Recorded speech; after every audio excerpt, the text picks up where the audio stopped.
Friends, स्वागत है channel पर। आज के इस वीडियो में हम लोग देखने वाले हैं बिहार दरोगा और बीएसएससी और बिहार पुलिस में पूछे जाने वाले इतिहास से महत्वपूर्ण प्रश्नों को लेकर आए हैं। ये जितने भी प्रश्न हैं बिहार दरोगा बीएसएससी में पूछे गए हैं, तो आप लोग ध्यान से इस प्रश्नों को कीजिए और बताइए कि इस 30 प्रश्नों में से आप लोग कितने प्रश्नों का सही जवाब दिए हैं। तो चलिए शुरू करते हैं। देखिए, प्रश्न पूछा गया है कि हड़प्पा सभ्यता किस युग की सभ्यता है। तो फ्रेंड्स, आप लोग जानते हैं कि हड़प्पा जो सभ्यता है वो कांस्य युगीन सभ्यता है। आप लोग ये भी जानते हैं कि कांसा जो धातु है वो तांबा और टीन को मिलाकर बनाई जाती है। तांबा और टीन को मिलाकर बनाई जाती है। और तांबा के बारे में आप लोग जानते हैं कि बात कि यह सबसे पुराना धातु है, यानी भारत में सबसे पहले प्रयोग की जाने वाली धातु में से कौन सा है? तांबा है। और आप लोग ये भी जानते हैं कि हड़प्पा सभ्यता में लोहे की खोज नहीं हुआ था। लोहे का प्रमाण इसमें नहीं मिला है। ठीक है, चलिए हम लोग नेक्स्ट देखते हैं। देखिए, प्रश्न पूछा गया है कि हड़प्पा किस नदी के किनारे स्थित है। तो आप लोग जानते हैं कि हड़प्पा जो है फ्रेंड्स रावी नदी के किनारे स्थित है। और आप लोग ये भी जानते हैं कि हड़प्पा सभ्यता जो था, सिंधु घाटी जो सभ्यता था, इसका खोज 1921 में दयाराम साहनी के द्वारा किया गया था। याद रखिएगा। अब फ्रेंड्स पूछा जाए कि सिंधु नदी के किनारे कौन कौन से हड़प्पाई स्थल स्थित है, तो आप लोग फ्रेंड्स जानते हैं सिंधु नदी किनारे याद रखिएगा मुख्यतः 3 हड़प्पाई स्थल। कौन कौन सा? तो एक मोहनजोदड़ो, एक चनहुद्रो और एक कोटदीजी। याद रखिएगा, मोहनजोदड़ो भी है फ्रेंड्स सिंधु नदी किनारे, चनहुद्रो भी है सिंधु नदी किनारे, और कोटदीजी भी जो है सिंधु नदी किनारे हैं। और ये जितने हड़प्पाई स्थल सिंधु नदी किनारे हैं ये मुख्य रूप से पाकिस्तान में ही स्थित हैं। तो ये आप लोग याद रखिएगा। और मोहनजोदड़ो से याद रखिएगा कि मोहनजोदड़ो जो सभ्यता था इसकी जो खोज हो किए थे राखाल दास बनर्जी के द्वारा किया गया था। ठीक है। और इसके बारे में याद रखिएगा कि मोहनजोदड़ो जो है वो पाकिस्तान के लड़काना ज़िला में है, और जबकि हड़प्पा जो सभ्यता है वो पाकिस्तान में ही स्थित है और पाकिस्तान के मोंटगोमरी ज़िला में स्थित है। चलिए नेक्स्ट देखते हैं। देखिए फ्रेंड्स, प्रश्न पूछा गया है कि लोथल कहाँ स्थित है। तो फ्रेंड्स, आप लोग जानते हैं कि लोथल फ्रेंड्स जो है गुजरात में स्थित है। धौलावीरा भी जो है फ्रेंड्स गुजरात में स्थित है, और रंगपुर भी जो है गुजरात में स्थित है। तो हड़प्पा का मुख्यतः 3 स्थल याद रखिए जो कि गुजरात में स्थित थे। लोथल तो आप लोग याद ही रखे हैं। धौलावीरा भी जो है गुजरात में है, और रंगपुर भी जो है फ्रेंड्स गुजरात में है। तो चलिए लोथल के बारे में कुछ बातें जान लीजिए। तो देखिए, लोथल जो है ये भोगवा नदी के किनारे स्थित है, और ये गुजरात के अहमदाबाद ज़िला में स्थित है, और इसका खोज जो था रंगनाथ राव ने किया था। ठीक है। आप लोग जानते हैं कि लोथल से ही बंदरगाह का साक्ष्य मिला है, हाथी दांत का पैमाना भी मिला है, और चावल के दाने भी यहीं से मिले हैं। और आप लोग जानते हैं फारस की मोहरें भी यहीं से मिले हैं, और स्त्री पुरुष का जो है सावधान जो है यहीं से मिले हैं। आप लोग ये भी जानते हैं कि केवल लोथल में ही जो थे दरवाजे जो होता था मुख्य सड़क की ओर क्या हो रहता था? खुला रहता था। दरवाजे और खिड़कियाँ मुख्य सड़क की ओर खुली रहती थी। ठीक है। तो चलिए फ्रेंड्स, हम लोग नेक्स्ट देखते हैं। आप लोग इतना याद रखिएगा कि गुजरात में 3 हड़प्पाई स्थल है, धौलावीरा, रंगपुर और उसके बाद लोथल। ठीक है। चलिए हम लोग नेक्स्ट देखते हैं। ये प्रश्न पूछा गया है कि मोहनजोदड़ो का उत्खनन किया था। आप लोग फ्रेंड्स जानते हैं कि 1922 में मोहनजोदड़ो का खोज राखाल दास बनर्जी ने किया था। तो इसका राइट आंसर क्या होगा? आर.डी. बनर्जी द्वारा किसका खोज किया गया था? मोहनजोदड़ो का खोज किया गया था। आप लोग फ्रेंड्स जानते हैं मोहनजोदड़ो जो है ये सिंधु नदी के किनारे स्थित है। किस नदी के किनारे स्थित है? तो सिंधु नदी के किनारे स्थित है। याद रखिएगा फ्रेंड्स, सिंधु नदी के किनारे मोहनजोदड़ो, कोटदीजी। ठीक है। और उसके बाद याद रखिएगा मोहनजोदड़ो, कोटदीजी और चनहुद्रो, ये तीनों हड़प्पाई स्थल पाकिस्तान में स्थित है और सिंधु नदी के किनारे स्थित है। और मोहनजोदड़ो आप लोग जानते हैं फ्रेंड्स ये पाकिस्तान के लड़काना ज़िला में स्थित है। ठीक है। अब देखिए, मोहनजोदड़ो से आप लोग इतना प्रश्न जान चुके हैं, और याद रखिएगा मोहनजोदड़ो को ही मृतकों का टीला कहा जाता है। ठीक है। और मोहनजोदड़ो से हमें अनेक प्रकार की वस्तुएं मिली है, जैसे आप लोग जानते हैं कि सूती कपड़ा का साक्ष्य भी मिला है, और बड़ा अन्नागार भी मिला है, बड़ा स्नानागार भी मिला है। ठीक है। तो चलिए फ्रेंड्स हम लोग नेक्स्ट प्रश्न देखते हैं। देखिए फ्रेंड्स, प्रश्न पूछा गया है कि इंडिका के लेखक कौन हैं। तो फ्रेंड्स आप लोग जानते हैं कि इंडिका के जो लेखक है मेगास्थनीज हैं। अब आप लोग ये भी जानते हैं मेगास्थनीज कौन था, तो आप लोग जानते हैं सेल्यूकस निकेटर के क्या था, यह राजदूत था। और जब 305 ईस्वी में जब क्या हुआ था, चंद्रगुप्त मौर्य से और सेल्यूकस निकेटर में युद्ध हुआ था, जिसमें सेल्यूकस निकेटर की क्या हो गई थी फ्रेंड्स, हार हो गई थी। इस कारण सेल्यूकस निकेटर ने क्या किया, अपनी पुत्री का शादी, कार्नेलिया का शादी चंद्रगुप्त मौर्य से क्या कर देता है। और जिसके फलस्वरूप क्या करता है कि चंद्रगुप्त मौर्य को काबुल, कंधार और मकरान और हैरात जैसे क्षेत्र को क्या कर देता है, दहेज में दे देता है। कौन कौन सा क्षेत्र देता है, याद रखिएगा। काबुल देता है, कंधार देता है, उसके बाद में मकरान देता है, मकरान के बाद याद रखिएगा कि हैरात देता है। ठीक है, तो ये सारे क्षेत्र जो था दहेज के रूप में दे देता है। ठीक है, तो इतना याद रखिएगा कि इंडिका के लेखक कौन है, मेगास्थनीज हैं। और मेगास्थनीज जो हैं सेल्यूकस निकेटर के राजदूत थे। और आप लोग ये भी जानते हैं सेल्यूकस निकेटर का जो संघर्ष हुआ था 305 ईसा पूर्व में, वो हुआ था चंद्रगुप्त मौर्य से ही हुआ था, जिसमें चंद्रगुप्त मौर्य का क्या हुआ था, जीत हुआ था। और इस कारण क्या हुआ था कि सेल्यूकस निकेटर अपनी पुत्री की शादी चंद्रगुप्त मौर्य से कर देता है और बदले में काबुल, कंधार, मकरान, हैरात जैसे क्षेत्रों को दे देता है। आप लोग ये भी जानते हैं कि चंद्रगुप्त मौर्य के गुरु का नाम कौटिल्य था, जिनको चाणक्य और विष्णुगुप्त के नाम से जाना जाता था। चलिए हम लोग नेक्स्ट प्रश्न देखते हैं। देखिए फ्रेंड्स, प्रश्न पूछा गया है कि गुप्त वंश के किस शासक को भारत का नेपोलियन कहा जाता है। तो फ्रेंड्स आप लोग जानते हैं कि गुप्त वंश के जो थे समुद्रगुप्त को जो है भारत का नेपोलियन कहा जाता है। आप लोग जानते हैं समुद्रगुप्त जो था वो गुप्त वंश का क्या था, एक शासक था। और आप लोग ये भी जानते हैं कि गुप्त वंश का जो संस्थापक था वो श्रीगुप्त था। कौन था, श्रीगुप्त था। अब फ्रेंड देखिए, समुद्रगुप्त को भारत का नेपोलियन इसलिए कहा जाता है क्योंकि यह गुप्त वंश का एक महान योद्धा और कुशल सेनापति था। इस कारण इन्हें हम लोग क्या कहते हैं, भारत का नेपोलियन कहते हैं। चलिए फ्रेंड्स हम लोग नेक्स्ट देखते हैं। देखिए फ्रेंड्स, प्रश्न पूछा गया है कि प्राचीन भारत में धर्म की शुरुआत किस शासक ने की। तो फ्रेंड्स आप लोग जानते हैं कि प्राचीन भारत में धर्म की शुरुआत अशोक ने किया। अशोक के बारे में तो आप लोग भली भांति जानते हैं कि मौर्य साम्राज्य का जो क्या था, मौर्य साम्राज्य का यह एक शासक था अशोक। और अशोक के जो पिता का नाम था वो क्या था फ्रेंड्स, बिंदुसार था। ये सब आप लोग जानते हैं ना, ठीक है। और अशोक के बारे में ये भी याद रखिएगा कि 261 ईसा पूर्व में जो हुआ था, अशोक और कलिंग के राजा जो थे अनंत पद्मानंद के मध्य लड़ाई हुआ था, ये याद रखिएगा, जिसमें कलिंग विजय अशोक के नेतृत्व में हुआ था। और ये भी आप लोग जानते हैं कि अशोक जो था, अशोक के जो वंश था वो मौर्य साम्राज्य से संबंधित थे। और मौर्य साम्राज्य के संस्थापक जो थे वो चंद्रगुप्त मौर्य थे। और चंद्रगुप्त मौर्य के गुरु का नाम याद रखिएगा, चाणक्य, कौटिल्य और विष्णुगुप्त था। ठीक है, चलिए हम लोग नेक्स्ट देखते हैं। देखिए प्रश्न पूछा गया है कि मनुस्मृति में कितने प्रकार के विवाह का उल्लेख किया गया है। तो फ्रेंड्स आप लोग जानते हैं कि मनुस्मृति में जो है 8 प्रकार के विवाह का उल्लेख किया गया है, जिसमें से आप लोग गंधर्व, राक्षस, पिशाच, प्रजापत्य, अनेक प्रकार की जो है आप लोग इसमें देखे होंगे विवाह का वर्णन किया गया है।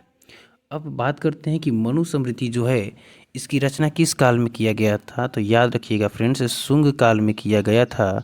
और इस शुंग वंश के जो संस्थापक थे वो पुष्यमित्र शुंग थे, पुष्यमित्र शुंग थे। तो आप लोग इतना याद रखिएगा कि मनुस्मृति की जो रचना हुई थी शुंग वंश के समय हुई थी, शुंग काल के समय हुई थी। और शुंग वंश के संस्थापक पुष्यमित्र शुंग थे। और याद रखिएगा इसी काल में मनुस्मृति के अलावा विष्णु स्मृति और याज्ञवल्क्य का जो था याज्ञवल्क्य स्मृति का भी क्या हुआ था, रचना हुआ था। और विष्णु स्मृति की भी रचना हुई थी शुंग काल में ही। ठीक है, चलिए फ्रेंड्स नेक्स्ट प्रश्न देखते हैं। कि फ्रेंड्स प्रश्न पूछा गया है कि महाभारत का युद्ध कितने दिनों तक चला। तो फ्रेंड्स आप लोग जानते हैं कि महाभारत का जो युद्ध हुआ था 18 दिनों तक चला। आप लोग ये भी फ्रेंड्स जानते हैं कि महाभारत जो पुस्तक है इसका जो रचनाकार जो थे वो कौन थे, वेद व्यास थे। कौन थे, महर्षि वेद व्यास थे। और ये जो इसकी रचना जो किए थे 4वीं सदी में किए थे। कब किए थे फ्रेंड्स, 4वीं सदी में, याद रखिएगा, महाभारत का रचना किए थे वेद व्यास। और उस समय इसका नाम जो था जय संहिता था। तो ये एग्जाम में पूछा भी जाता है फ्रेंड्स कि महाभारत का पुराना नाम क्या था, तो जय संहिता था। ठीक है, याद रखिएगा। और महाभारत से एक और बात याद रखिएगा, महाभारत से बहुत ही अच्छा प्रश्न पूछा जाता है कि महाभारत का फारसी अनुवाद जो था वो किस शासक ने करवाया था। तो अकबर ने करवाया था। और महाभारत का जो फारसी अनुवाद जो था उसे रज्मनामा के नाम से जाना जाता था, ये याद रखिएगा। और ये फारसी अनुवाद जो किए थे बदायूनी, नकीब खां एवं अब्दुल कादिर ने किए थे। चलिए, अगर यहीं महाभारत पूछा गया था, महाभारत से हम लोग ये सारे जाने कि महाभारत का रचना किसने किया था, और यहीं पर अगर रामायण पूछा जाए तो याद रखिएगा फ्रेंड्स, रामायण का जो रचना था वो महर्षि वाल्मीकि के द्वारा किया गया था, महर्षि वाल्मीकि के द्वारा किया गया था। और ये पहली से दूसरी सदी के दौरान किया गया था। ठीक है फ्रेंड्स, चलिए हम लोग नेक्स्ट देखते हैं। देखिए, बहुत ही अच्छा प्रश्न पूछा गया है कि महाभारत में गंगा पुत्र के नाम से किसे जाना जाता था। आप लोग जानते हैं महाभारत में गंगा पुत्र के नाम से भीष्म पितामह को जाना जाता था। चलिए, भीष्म को जाना जाता था। देखिए, प्रश्न पूछा गया है कि श्वेतांबर एवं दिगंबर का संबंध किस धर्म से है। फ्रेंड्स, आप लोग बहुत ही अच्छे से जानते हैं कि श्वेतांबर और दिगंबर का जो है संबंध वो जैन धर्म से है। और आप लोग ये भी जानते हैं फ्रेंड्स कि जैन धर्म के जो संस्थापक थे, जो जैन धर्म के संस्थापक जो थे, आप लोग ये जानते हैं कौन थे। तो जैन धर्म के संस्थापक जो फ्रेंड्स थे उनका नाम था ऋषभदेव था। क्या नाम था फ्रेंड्स? ऋषभदेव था। और ये ऋषभदेव जो थे जैन धर्म के प्रथम तीर्थकर भी थे, याद रखिएगा। और फ्रेंड्स, अंतिम तीर्थकर यानी 24वें तीर्थकर पूछा जाए तो कौन थे? महावीर स्वामी थे, जिन्हें हम लोग वर्धमान के भी नाम से जानते हैं। तो फ्रेंड्स, याद रखिएगा कि श्वेतांबर और दिगंबर का संबंध जो है फ्रेंड्स जैन धर्म से है। और जैन धर्म के संस्थापक ऋषभदेव थे और प्रथम तीर्थकर भी थे, और अंतिम तीर्थकर यानी 24वें तीर्थकर महावीर थे, जिनका नाम वर्धमान था, बचपन का नाम वर्धमान था, और उनके पिता का नाम सिद्धार्थ था। सिद्धार्थ नहीं, सुदोधन था। ठीक है, चलिए हम लोग नेक्स्ट प्रश्न को देखते हैं। देखिए फ्रेंड्स, प्रश्न पूछा गया है कि चौथी बौद्ध परिषद किस शासक के काल में हुई थी। फ्रेंड्स, याद रखिएगा 1 से 4 तक जितनी भी बौद्ध संगति हुई थी, यहाँ से प्रश्न एग्जाम में भर भर के आता है। तो इन प्रश्नों को अच्छे से समझ लीजिए और याद कर लीजिए। देखिए फ्रेंड्स, जो पहला जो बौद्ध संगति हुई थी आयोजित, वो हुई थी 483 ईसा पूर्व में, 483 ईसा पूर्व में। और ये हुई थी अजातशत्रु के काल में, अजातशत्रु के काल में हुई थी। और याद रखिएगा, अजातशत्रु के काल में ये हुई थी। और ये जो आयोजित हुई थी ये राजगृह में आयोजित हुई थी। तो पहला ये याद रखिएगा कि 483 ईसा पूर्व में हुआ था, अजातशत्रु के काल में हुआ था। और कहाँ आयोजित हुआ था फ्रेंड्स? राजगृह में आयोजित हुआ था। वहीं पर फ्रेंड्स, अगर दूसरा पूछा जाए तो दूसरा में याद रखिएगा, दूसरा जो हुआ था 383 ईसा पूर्व में हुआ था, यानी 100 वर्षों के बाद हुआ था, 383 ईसा पूर्व में हुआ था। और ये फ्रेंड्स वैशाली में हुआ था। कहाँ हुआ था फ्रेंड्स? तो वैशाली में हुआ था। और ये किसके समय आयोजित हुआ था? तो काला शोक के समय जो था ये आयोजित हुआ था। और काला शोक आप लोग जानते हैं कि ये शिशुनाग वंश से संबंधित थे, काला शोक। और ऊपर जो अजातशत्रु के बारे में बताएं फ्रेंड्स, वो हर्यक वंश से संबंधित है। तो यहाँ से क्या प्रश्न बनेगा फ्रेंड्स? पूछा जाएगा कि बताइए द्वितीय बौद्ध संगति का आयोजन कब किया गया था? तो 383 ईसा पूर्व में। कहाँ किया गया था? तो वैशाली में। और किस वंश के समय किया गया था? तो शिशुनाग वंश याद रखिएगा। या किस शासक पूछे तो क्या याद रखिएगा? काला शोक के समय आयोजित किया गया था। चलिए फ्रेंड्स, तीसरा के बारे में सुनिए। तो देखिए, तीसरा जो बौद्ध संगीति आयोजित हुआ था फ्रेंड्स, ये हुआ था 251 में। कब हुआ था ये याद रखिएगा, ये 251 में ईसा पूर्व में हुआ था। और यहाँ से याद रखिएगा कि यह जो आयोजन हुआ था ये पाटलिपुत्र में हुआ था। कहाँ हुआ था? तो पाटलिपुत्र में हुआ था। और एक और बात याद रखिएगा कि ये अशोक के काल में जो है, ये अशोक के काल में क्या हुआ था फ्रेंड्स? आयोजित हुआ था। और अशोक जानते हैं मौर्य वंश का शासक था। अब चलिए फ्रेंड्स, यहाँ से देखिए क्या प्रश्न बनता है। प्रश्न फ्रेंड्स यही बनता है कि इसका तृतीय बौद्ध संगीति का आयोजन कब किया गया था? तो याद रखिएगा 251 ईसा पूर्व में किया गया था। कहाँ किया गया था? तो पाटलिपुत्र में किया गया था। किसके समय किया गया था? किस शासक के समय किया गया था? तो अशोक के समय किया गया था। और किस वंश के समय किया गया था? तो मौर्य वंश के समय किया गया था। तो तीसरा बौद्ध संगीति में यही प्रश्न बनता है। देखिए, चौथा बौद्ध संगीति के बारे में जानिए। ये देखिए चौथा जो बौद्ध संस्कृति आयोजित हुई थी, ये प्रथम शताब्दी या प्रथम सदी के आसपास ही आयोजित हुई थी। और ये कश्मीर के जो है कुंडलवन में जो है ये आयोजन हुआ था, कश्मीर के कुंडलवन में। और ये जो था कनिष्क के समय आयोजन हुआ था। और आप लोग जानते हैं कनिष्क जो थे कुषाण वंश से संबंधित है, यानी कुषाण वंश के एक शासक थे। तो यहाँ से क्या प्रश्न बनता है? प्रश्न बनता है कि इसका आयोजन कब किया गया था चौथी बौद्ध संगीति का? तो प्रथम शताब्दी में ही किया गया था, याद रखिएगा। उसके बाद में आयोजन कहाँ हुआ था? तो कश्मीर के कुंडलवन में हुआ था। किस शासक के समय हुआ था? तो कनिष्क के समय हुआ था। और किस वंश के समय हुआ था? तो कुषाण वंश के समय हुआ था। चलिए फ्रेंड्स, हम लोग नेक्स्ट प्रश्न को देखते हैं। देखिए प्रश्न पूछा गया है कि दीन ए इलाही संबंधित है। आप लोग जानते हैं फ्रेंड्स कि दीन ए इलाही जो धर्म था, इसके संस्थापक जो थे अकबर थे। और दीन ए इलाही धर्म वही धर्म है जिसमें बताया गया था हिंदू के अच्छे बातों का वर्णन इनमें किया गया था और मुस्लिम धर्म के अच्छे बातों का वर्णन किया गया था। ये अकबर द्वारा स्थापित एक धर्म था, दीन ए इलाही धर्म। याद रखिएगा फ्रेंड्स, यहाँ से भी बहुत ही अच्छा एक प्रश्न पूछा जाता है कि बताइए कि कौन सा ऐसा हिंदू जो था वो मतलब कि पहली बार जो है दीन इलाही धर्म को स्वीकार किया था और अंतिम हिंदू। तो याद रखिएगा बीरबल जो था वो दीन इलाही को स्वीकार करने वाला प्रथम एवं अंतिम हिंदू था। बीरबल जो था, जानते हैं बीरबल के बारे में।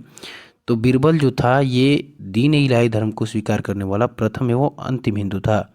याद रखिएगा बीरबल का जो नाम जो ओरिजिनल था वो क्या नाम था? महेश दास नाम था। महेश दास के नाम से इसे जाना जाता था, ठीक है। और आप लोग अकबर के बारे में एक बात याद रखिएगा कि अकबरनामा जिसे हम लोग आइन ए अकबरी कहते हैं, इसकी रचना किसने किया था? तो अबुल फजल ने किया था। अबुल फजल ने अकबरनामा की रचना किया था। तो ये सारे फ्रेंड्स प्रश्न याद रखिएगा, अकबर के बारे में याद रखिएगा। और अकबर से एक और प्रश्न पूछा जाता है, अकबर के जो है संरक्षक का नाम। तो आप लोग जानते हैं बैरम खां जो था वो क्या था? अकबर के संरक्षक था। बैरम खां जो था वो अकबर के संरक्षक था। तो यहाँ से क्या याद रखिएगा? दीन ए इलाही धर्म के संस्थापक अकबर था। अबुल फजल कौन थे? आइन अकबरी या अकबरनामा के लेखक थे।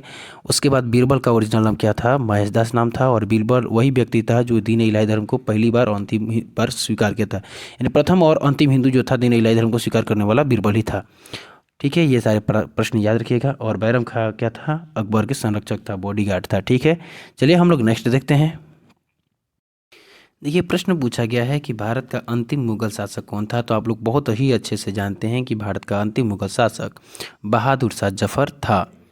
और आप लोग ये भी जानते हैं कि भारत का प्रथम मुगल शासक कौन था? तो बाबर था। कौन था? बाबर था, ठीक है। चलिए अगला देखते हैं। देखिए फ्रेंड्स, प्रश्न पूछा गया है कि किताब उर रेहला में किसका यात्रा का वृत्तांत है? तो फ्रेंड्स आप लोग जानते हैं कि किताब उल रेहला में इब्न बतूता की यात्रा का वृत्तांत है। देखिए फ्रेंड्स, इब्न बतूता जो था ये याद रखिएगा मोरक्को का एक यात्री था। मोरक्को का एक क्या था? यात्री था, जिसकी राजधानी क्या है? रबात है। आज की डेट में मोरक्को की राजधानी रबात ही है। तो इब्न बतूता जो था इस किताब उल रेहला पुस्तक का क्या था? रचनाकार था। और ये याद रखिएगा फ्रेंड्स, ये मोहम्मद बिन तुगलक के शासनकाल में भारत में आया था। तो मोहम्मद बिन तुगलक के शासनकाल में के दौरान ये भारत में आया था। कौन? मोरक्को का यात्री इब्न बतूता। और ये कौन सा पुस्तक लिखा था? किताब उर रेहला। इसी तरह एक मोहम्मद गजनवी के समय आया था अलबरूनी, वो लिखा था किताब उल हिंद पुस्तक, ठीक है। तो ये याद रखिएगा। चलिए हम लोग आगे देखते हैं, उस प्रश्न को भी देखेंगे। देखिए प्रश्न पूछा गया है कि तंबाकू का सेवन सर्वप्रथम किस मुगल सम्राट ने किया? तो आप लोग फ्रेंड्स जानते हैं कि तंबाकू का सेवन जो है अकबर ने सबसे पहले किया था, ठीक है। और अकबर ने ही, आप लोग जानते हैं कि दीन ए इलाही धर्म के संस्थापक भी अकबर को ही माना जाता है। और आप लोग ये भी जानते हैं कि अकबर के संरक्षक का नाम क्या था? बैरम खान था। और ये भी जानते हैं कि अकबरनामा जो था, जिसे हम लोग आइन ए अकबरी कहते हैं, उसका रचना जो था अबुल फजल ने किया था। चलिए हम लोग नेक्स्ट देखते हैं। देखिए फ्रेंड्स, प्रश्न पूछा गया है कि अलबरूनी किसके साथ भारत आया था? तो आप लोग जानते हैं कि अलबरूनी जो है फ्रेंड्स, ये मोहम्मद गजनवी के साथ भारत आया था। और आप लोग ये भी जानते हैं कि मोहम्मद गजनवी यह तुर्क आक्रमणकारी था, प्रथम तुर्क आक्रमणकारी था जिन्होंने भारत पर 17 बार आक्रमण किया। तो अलबरूनी जो है मोहम्मद गजनवी के साथ भारत आया था। और मोहम्मद बिन कासिम के साथ आप लोग जानते हैं, मोहम्मद बिन कासिम के साथ नहीं, मोहम्मद बिन कासिम के शासन काल में इब्न बतूता भारत आया था। ठीक है, चलिए हम लोग नेक्स्ट देखते हैं। तो याद रखिएगा, मोहम्मद बिन कासिम के शासनकाल के समय इब्न बतूता आया था और गजनवी के समय अलबरूनी आया था। देखिए, बहुत ही अच्छा प्रश्न पूछा गया है कि प्रसिद्ध विरूपाक्ष मंदिर कहाँ स्थित है। तो आप लोग जानते हैं प्रसिद्ध विरूपाक्ष मंदिर ये कर्नाटक के हम्पी में है। और आप लोग जानते हैं बेलूर जो है ये भी कर्नाटक में ही है और कर्नाटक राज्य के हासन जिला में बेलूर है। बेलूर में एक मंदिर है जो कि बहुत ही प्रसिद्ध प्राचीन मंदिर है। इसे कहा जाता है होयसलेश्वर मंदिर, होयसलेश्वर मंदिर कहा जाता है। आप लोग जानते हैं होयसलेश्वर जो मंदिर है ये विष्णुवर्धन ने, होयसल वंश के विष्णुवर्धन ने क्या किया था फ्रेंड्स, इसे बनाया था, विष्णुवर्धन ने बनाया था। तो बेलूर से याद रखिएगा ये कर्नाटक में है और यहाँ पर एक मंदिर है होयसलेश्वर मंदिर और इसका निर्माण होयसल वंश के विष्णुवर्धन ने कराया था। एक वर्ड याद रखिएगा, ये जो चिदम्बरम जो है, ये चिदम्बरम एक तमिलनाडु में है और तमिलनाडु में जो ये चिदम्बरम जो है ये नटराज मंदिर के लिए प्रसिद्ध है। और श्रीरंगम जो है ये भी तमिलनाडु का जगह है और ये जो है रंगनाथ स्वामी मंदिर के लिए प्रसिद्ध है। तो तमिलनाडु का श्रीरंगम जो है ये श्री रंगनाथ जो है स्वामी मंदिर के लिए प्रसिद्ध है। तो चलिए फ्रेंड्स हम लोग नेक्स्ट प्रश्न देखते हैं। देखिए, प्रश्न पूछा गया है कि आयंगर व्यवस्था संबंधित है। तो देखिए फ्रेंड्स, आयंगर जो व्यवस्था है विजयनगर साम्राज्य से संबंधित है। और आप लोग जानते हैं कि 1336 ईस्वी में जो हुआ था विजयनगर साम्राज्य की स्थापना किया जाता है हरिहर और बुक्का नामक दो भाइयों के द्वारा। और विजयनगर साम्राज्य जो था इसे हरिहर और बुक्का द्वारा जो स्थापित होता है उसे संगम वंश कहा जाता है। उस वंश को क्या कहा जाता है, संगम वंश कहा जाता है। अब ये फ्रेंड्स समझिए कि हम लोग आयंगर व्यवस्था उस समय क्या था। तो आयंगर व्यवस्था जो था, इस व्यवस्था के तहत कुछ एक गाँव को एक स्वतंत्र इकाई के रूप में संगठित किया गया और इस ग्रामीण जो था प्रशासकीय इकाई पर शासन करने के लिए 12 व्यक्तियों को नियुक्त किया गया। कितने व्यक्तियों को नियुक्त किया गया, तो 12 व्यक्तियों को नियुक्त किया गया और इन 12 अधिकारियों को सम्मिलित रूप से अयंगार पुकारा जाता है था। ठीक है, तो चलिए हम लोग नेक्स्ट प्रश्न देखते हैं। अयंगार के बारे में हम लोग जान चुके हैं। देखिए, प्रश्न पूछा गया है कि विजयनगर का महानतम शासक कौन था। तो फ्रेंड्स आप लोग जानते हैं विजयनगर का सबसे महानतम जो शासक थे वो कृष्णदेव राय थे। कृष्णदेव राय ने, जानते हो, हाजरा मंदिर तथा विठल स्वामी मंदिर का निर्माण करवाया था। याद रखिएगा कि कृष्णदेव राय ने ही हाजरा मंदिर और विठल स्वामी मंदिर का जो है निर्माण करवाया था। चलिए फ्रेंड्स हम लोग नेक्स्ट प्रश्न को देखते हैं। प्रश्न पूछा गया है कि कबीर शिष्य थे, किनके शिष्य थे। आप लोग जानते हैं कि रामानंद के क्या थे फ्रेंड्स, नंद के कबीर शिष्य थे। और रामानंद वही व्यक्ति जो हैं जो दक्षिण भारत से उत्तर भारत भक्ति आंदोलन को लाए थे। तो पूछा भी जाता है कि दक्षिण भारत से उत्तर भारत भक्ति आंदोलन को लाने का श्रेय किसको दिया जाता है, तो रामानंद को दिया जाता है। और रामानंद के शिष्य कौन थे, कबीर थे। ठीक है फ्रेंड्स, चलिए नेक्स्ट देखते हैं। देखिए, प्रश्न पूछा गया है कि उत्तर भारत में भक्ति आंदोलन का आरंभ किस संत ने किया। तो अभी हम लोग इसका व्याख्या किए हैं कि रामानंद ने किए थे। चलिए नेक्स्ट प्रश्न देखते हैं। देखिए, प्रश्न पूछा गया है कि सर्वप्रथम विजयनगर की यात्रा पर आने वाला विदेशी यात्री कौन था। तो आप लोग जानते हैं कि सर्वप्रथम विजयनगर की यात्रा पर आने वाला प्रथम विदेशी यात्री जो था डेमिगोस पेज था। डेमिगोस पेज जो था ये पुर्तगाली था और ये कृष्णदेव राय के समय आया था। किसके समय आया था, तो कृष्णदेव राय जो कि विजयनगर साम्राज्य के सबसे महानतम शासक थे उनके समय ये डेमिगोस पेज आया था, यह पुर्तगाली था। ठीक है फ्रेंड्स, चलिए हम लोग नेक्स्ट देखते हैं। देखिए फ्रेंड्स, प्रश्न बहुत ही अच्छा है, पूछा गया है कि बीजक में किसके उपदेश संग्रहित है। तो आप लोग जानते हैं कि बीजक में किसके उपदेश संग्रहित है, तो कबीर के उपदेश संग्रहित है। तो फ्रेंड्स, आज के इस वीडियो में आप लोग बताइए कि कितने प्रश्नों का आप सही जवाब दिए हैं और कितने प्रश्नों का आप जवाब नहीं दे पाए, और कौन से प्रश्न में आपको डाउट है, डाउट नहीं है, तो ये भी आप कमेंट बॉक्स में बताएं। तो आज के लिए बस इतना ही, मिलते हैं नेक्स्ट वीडियो में, तब तक के लिए जय हिंद। ठीक है फ्रेंड्स।